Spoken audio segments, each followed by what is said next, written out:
Please don't tell Mom I showed you this. What's inside the envelope?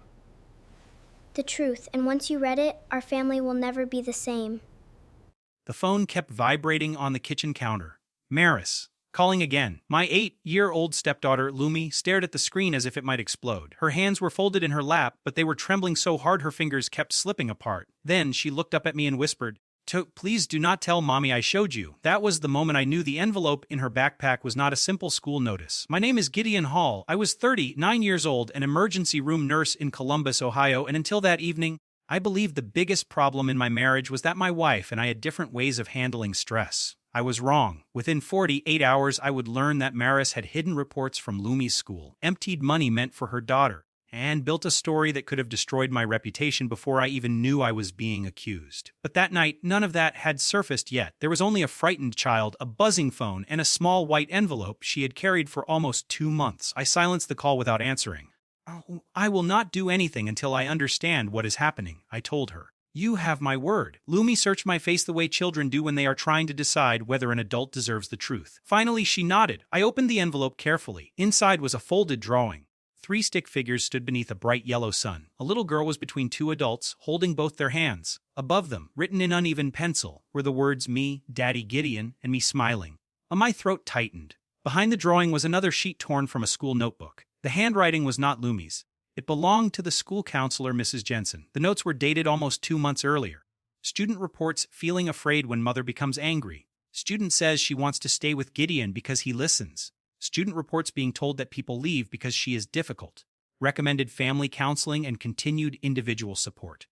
At the bottom, someone had written in blue ink, "Parent declined services." The signature belonged to Maris. For several seconds, I could not move. I had treated accident victims, held pressure on gunshot wounds, and stood beside families on the worst nights of their lives. I knew how to function when everything around me was falling apart, but that page made my hands go cold. Lumi watched every expression on my face. "I was not supposed to keep it," she whispered. "How did you get this?" Mrs. Jensen gave Mommy a copy. Mommy threw it away after the meeting. I asked Mrs. Jensen for another one. "Why?" Her eyes filled with tears. "I wanted you to know I do not cry because I do not like you."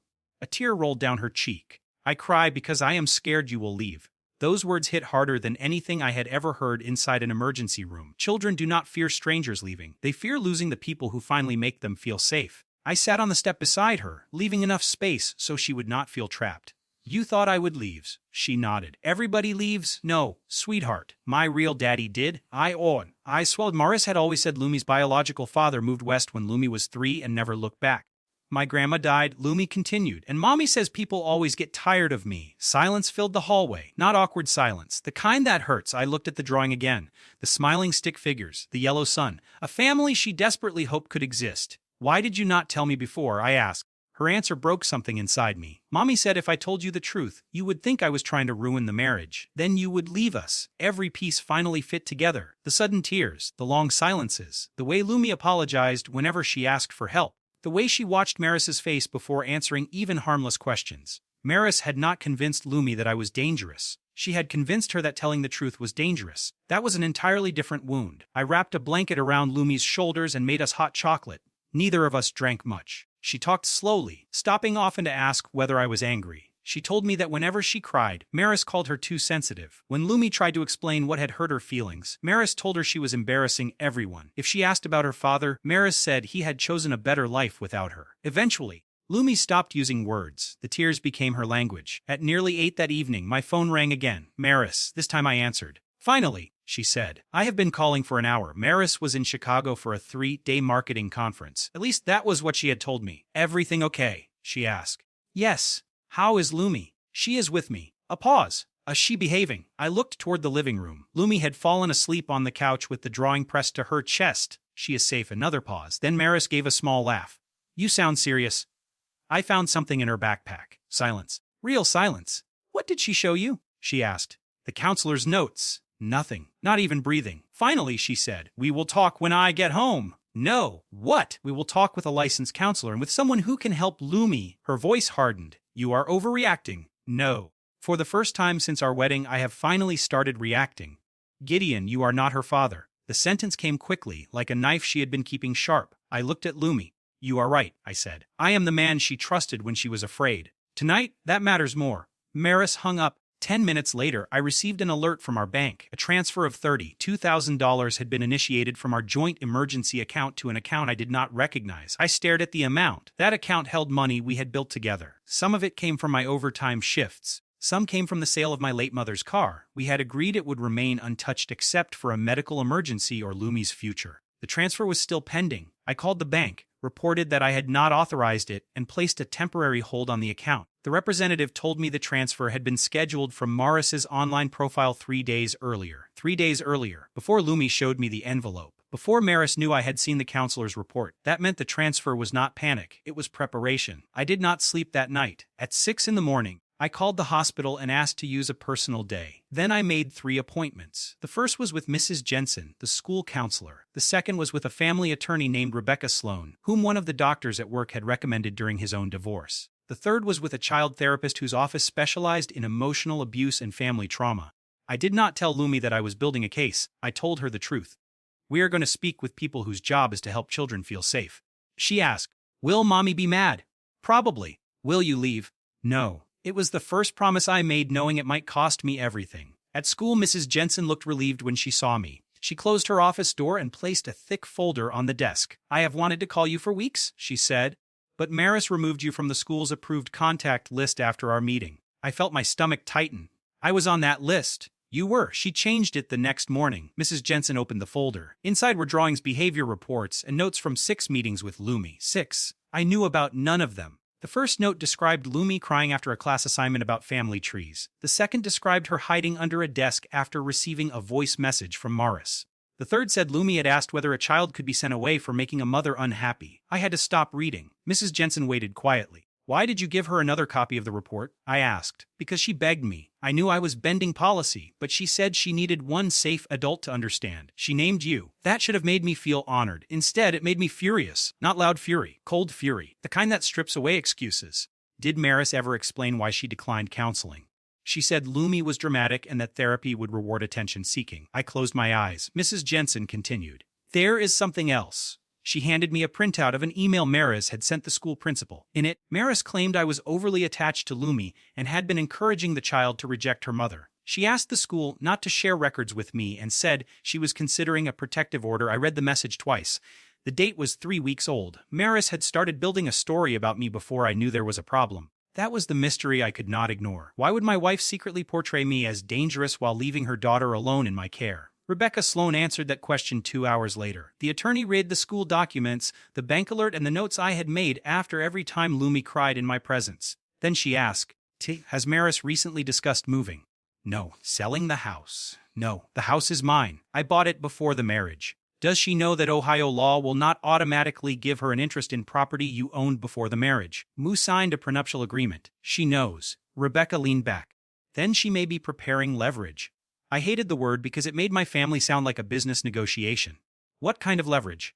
"If she plans to leave and wants money you are not legally required to give her. An accusation involving a child can create pressure. Even a false accusation can damage employment, licensing, and reputation while it is investigated." I thought about the hospital, my nursing license, the trust patients placed in me. Maris knew exactly what an accusation would do. Rebecca pointed to the bank transfer. "Do not confront her alone. Preserve every message. Do not delete anything. Do not coach Lumi. Let trained professionals speak with her. I am not trying to take Lumi from her mother." Rebecca's expression softened. "Then remember this. Protecting a child is not revenge, but allowing someone to use that child as a weapon is not mercy." That sentence stayed with me. When I picked Lumi up from school, she climbed into the car and immediately asked whether I had spoken with Mrs. Jensen.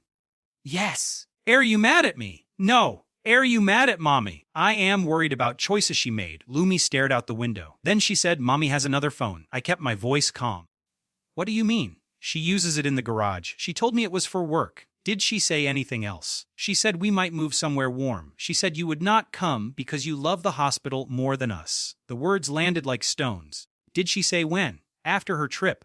Maris was not at a conference. Or if she was, the conference was not the whole reason for the trip. When we got home, I did exactly what Rebecca told me to do. I did not search Maris's private devices. I did not break into accounts. I gathered only what I had a legal right to access. The joint bank records showed 4 smaller transfers over 6 months. Together, they totaled almost $19,000. A family phone bill showed a second line added under Maris's name. Our shared cloud calendar contained a hidden entry that became visible when I changed the view from Personal.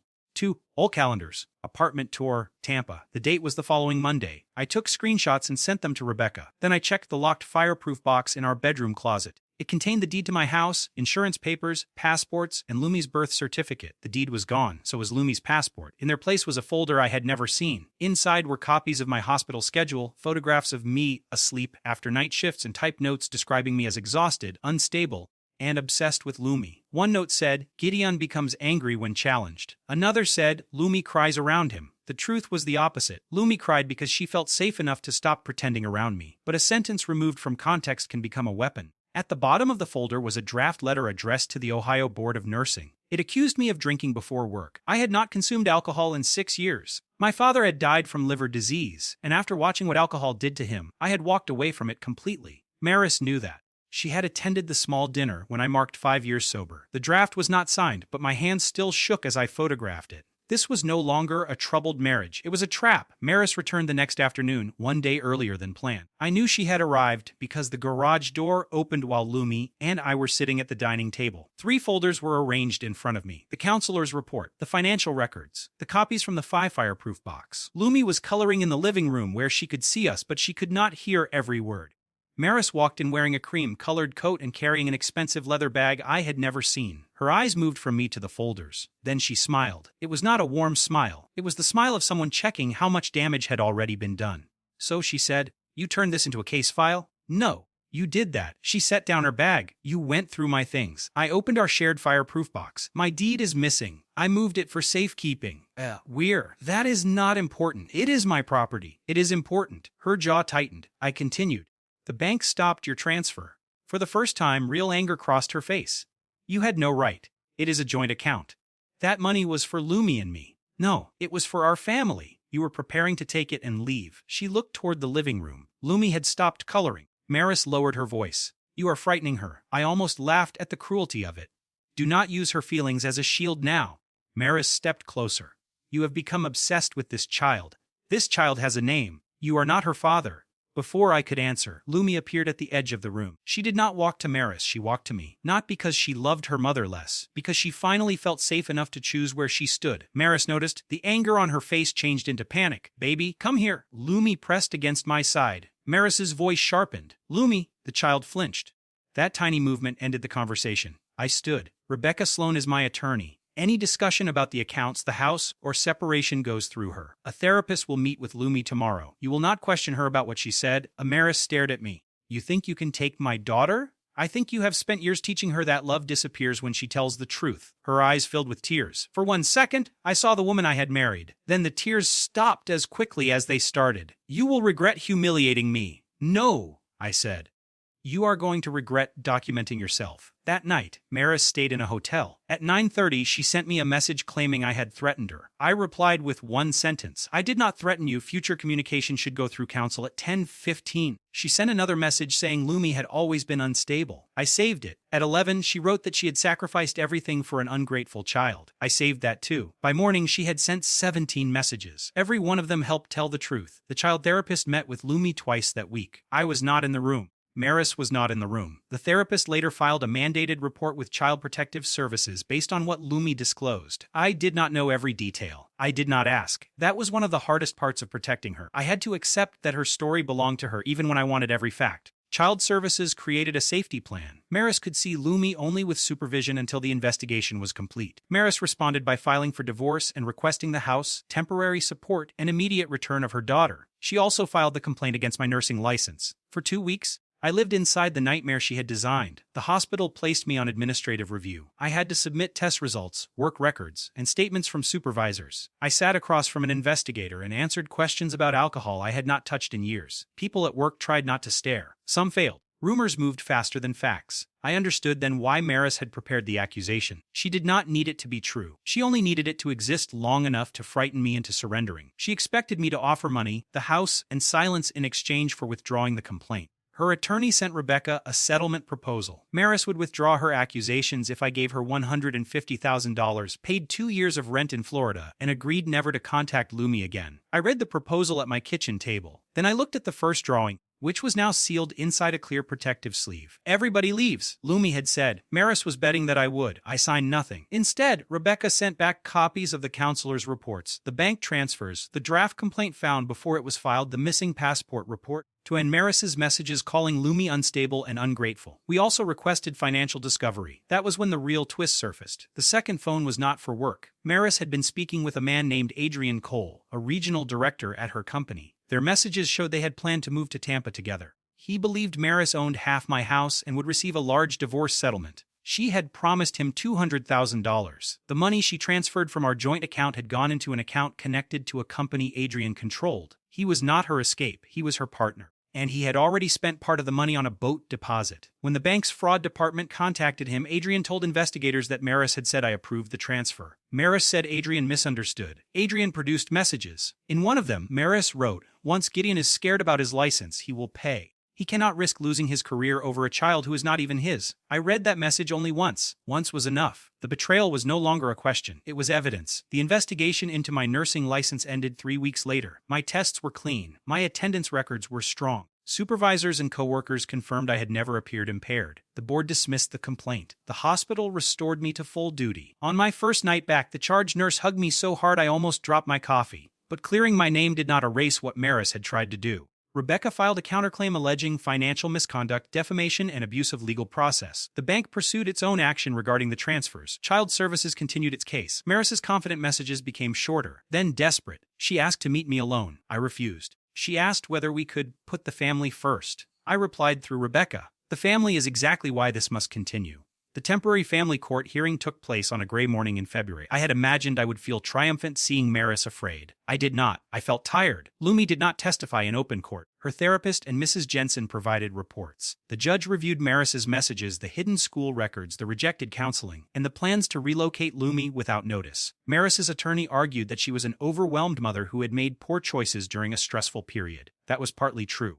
But stress did not write a false complaint. Stress did not remove me from the school contact list. Stress did not tell a child that people leave because she is difficult. Stress did not transfer money and hide a passport. Choices did those things. The judge ordered that Lumi remain in the home with me under the existing safety plan while the court completed a full custody and guardianship evaluation. Maris received supervised visitation and mandatory therapy. She was also prohibited from removing Lumi from Ohio. Because I was a step-parent, the arrangement was temporary and unusual. The court appointed a guardian ad litem to represent Lumi's interests. Every decision centered on safety, not punishment. That mattered to me. I did not want to win a child. I wanted the child to stop losing. Outside the courtroom, Maris approached me with her attorney a few steps behind. "You planned this?" she said. "No, you turned Lumi against me. No, you taught her to fear you, and then you blamed me when she reached for safety." Her face twisted. "I am her mother." "Wes," I said. "That is why you should have been the first person to listen." As she looked as though I had slapped her, I walked away. The divorce took 8 months. During that time, Adrian disappeared from Maris's life. He cooperated with the bank to avoid being treated as the main organizer of the transfer scheme.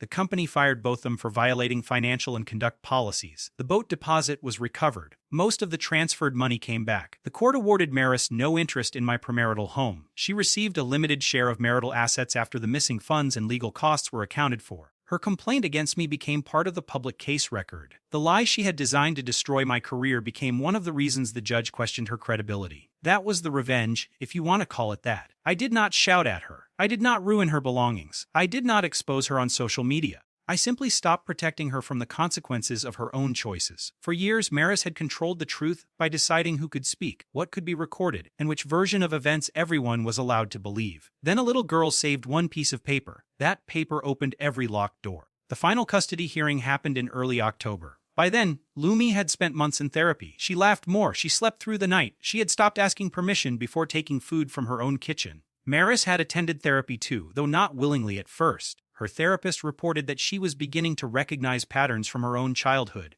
Maris had been raised by a mother who treated emotion as weakness. When Maris cried, she was mocked. When she asked for comfort, she was told to grow up. She repeated what she had learned. Understanding that did not excuse her, but it explained why apology had always felt like defeat to her. The court approved a long-term guardianship arrangement that allowed Lumi to remain with me while Maris continued supervised visits and completed treatment. The order could be reviewed later if genuine progress continued. After the hearing, Maris asked whether she could speak to me in the courthouse conference room. Our attorney stayed nearby. She looked smaller than I remembered. I did not think it would go this far, she said. You filed a false complaint against my license. I thought you would settle. That is the same thing as saying you believed fear would make me abandon Lumi. She looked down. I was scared. So was she. Maris began to cry. This time I did not rush to comfort her. Compassion does not require rescuing someone from accountability. I loved you, she said. I loved who I believed you were. Is there any chance for us? No. The word came without anger. That was how I knew the marriage was truly over. She nodded slowly. Then she said the first honest thing I had heard from her in months. I do not know how to be a good mother. I looked through the glass wall at Lumi, sitting beside Rebecca, drawing flowers on a legal pad. Then learn, I said. Not to get me back, not to win a case. Learn because she deserves a mother who does not punish her for having feelings. Amaris wiped her face. I am sorry. I hope one day she believes you. I left before the apology could become another negotiation. Spring arrived slowly that year. The maple tree outside our house filled with bright green leaves. I planted tomatoes in the backyard, even though I had failed to keep tomatoes alive for 3 summers in a row. One Saturday morning, Lumi ran across the grass. Daddy! I looked up. She was not crying, she was smiling. Actually smiling, she held another drawing. There were still 3 stick figures, but they were different now. One was Lumi, one was me. The third was Maris, standing a little farther away near a path that led toward the house. The sun was bigger. Flowers covered the yard. A small brown dog appeared beside me, even though we did not own one. What does this one say? I asked. Lumi grinned. I spelled everything right this time. Go across the top she had written, families do not have to be perfect, they have to tell the truth. I felt tears sting my eyes. Lumi sat beside me in the grass. Mommy said sorry yesterday, she told me. Did that feel good? A little. Did it fix everything? She thought about it. No, that is okay. She said she is learning.